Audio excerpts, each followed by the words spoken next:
gilano la kem yong rela ka perte ulo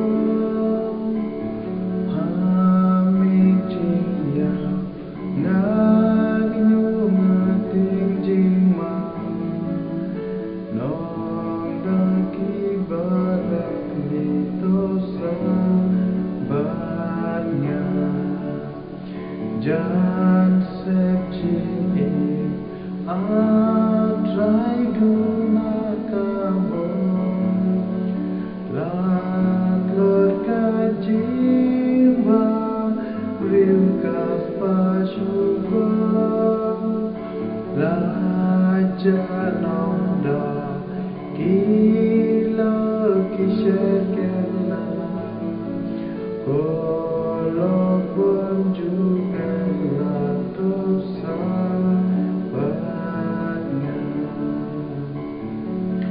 Nong shun nam ti la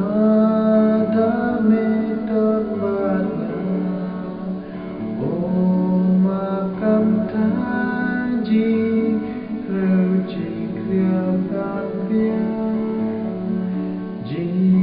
yap sha ai ji ya mas ni jom na jom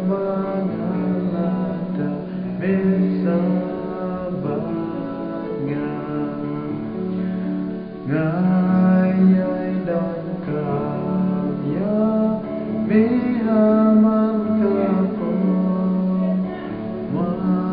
lo lai đan ma mê ba la chan phô đeng chinh bên trời ma tha phát ya phơ sha la bung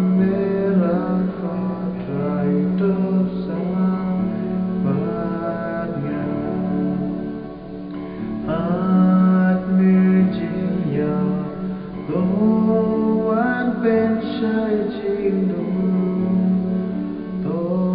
làm lên tiếng